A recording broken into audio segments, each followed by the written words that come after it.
Thousands of American and Filipino troops are staging military drills on an island near the disputed territory with China.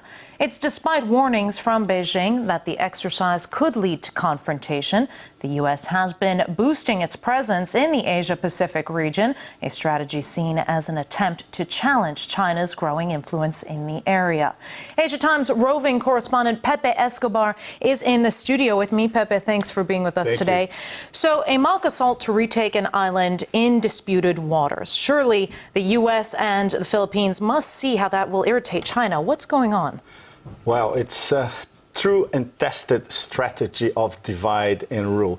The 10 Southeast Asian countries, ASEAN, they have a mechanism called ASEAN plus 3. Includes China, Japan, and South Korea. So they can disputes that trade, commerce, and even military disputes, they can settle in this table. You don't need to show up with a naval exercise and then try to do some post-gunboat diplomacy, which is the case. So it is a provocation, obviously. Yeah, and last week, China warned that the drills will raise the risk of a military confrontation. How likely is that to happen? They know since last year, when even before Obama launched the strategic pivoting from the Middle East to Asia, which is not a pivoting anymore because the U.S. will never relinquish their bases from the Middle East to Central Asia, what the Pentagon used to call the arc of instability, right? Hillary Clinton published an article in November last year called America's Pacific Century, which is not the last one. It's actually the 21st. So, it's a concerted White House, State Department, CIA, Pentagon agenda. And the agenda is confrontational and militaristic. This pivoting includes more troops in Australia, those Americans that are going to Australia not to surf, but to engage in something slightly more lethal, right? Probably another base in the Philippines in the short term. Inciting animosity, especially between Philippines and Vietnam against China. And the leadership in Beijing, they can see through it. They already anticipated. In fact, 10 years ago, before 9/11, I think it's important that we backtrack before 9/11. 10 years ago, during 9/11, a few days afterwards, the Chinese saw that they had a window of opportunity of 20 years to concentrate on internal development without any provocations from the U.S.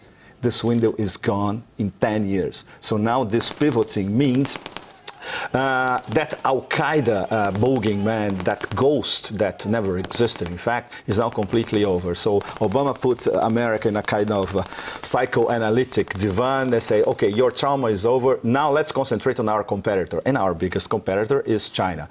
The problem is, instead of devising a strategy of a non-confrontational strategy, which is something that you can read even in a book by Zbigniew Brzezinski, for instance. His latest book, he's not confrontational towards China. And Brzezinski is a higher up in Washington intellectual circles. Obama goes to the Pentagon and he launches what is essentially a military confrontation in slow motion. So you can imagine what's ahead, especially if we have our good or not too good friend Mitt Romney as president. Do you think that the U.S. is going to remain sort of a white knight if confrontation does start, if it does begin? No, of course, and they're not crazy enough to start a war in the South China Sea. What they want to do is to keep provoking China, because the South China Sea, not only in terms of being a national strategic interest to China, is a very important oil and gas tanker route. So everything that includes the Arabian Sea, the South China Sea, and the Western Pacific, which China sees as a immediate area of influence and the midterm area of influence. The U.S. Navy is going to be there, and they will be looking for trouble. That's for sure. Now, this strategy in the region, is it only about contesting Chinese influence, this U.S. strategy? Basically, yes, because what does the U.S. have to offer the ASEAN countries, for instance, at the moment? In fact, the only thing they are being offered is Myanmar telling them, come here and invest in us because we are now a semi-democracy. Nobody's buying that. And Aung San Suu Kyi herself, she knows that she can buy that because she was allowed once again, a small window of exposure. It's not that Myanmar now is a democracy, very far from. It's a very ruthless military dictatorship. There was also very wily and very clever. Okay, if we open a little bit, these Americans and Europeans, they'll come begging to invest in our country.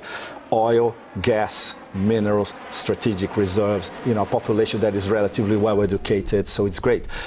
What the US is actually offering these countries, and I include Vietnam, the Philippines, Singapore, Indonesia, nothing.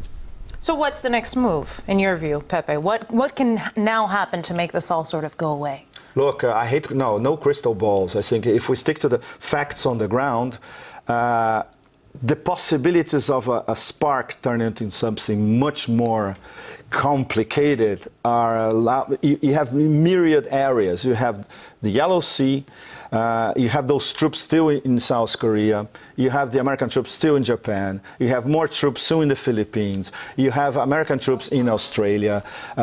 Maybe one day we could have a small confrontation in the Strait of Malacca, for instance.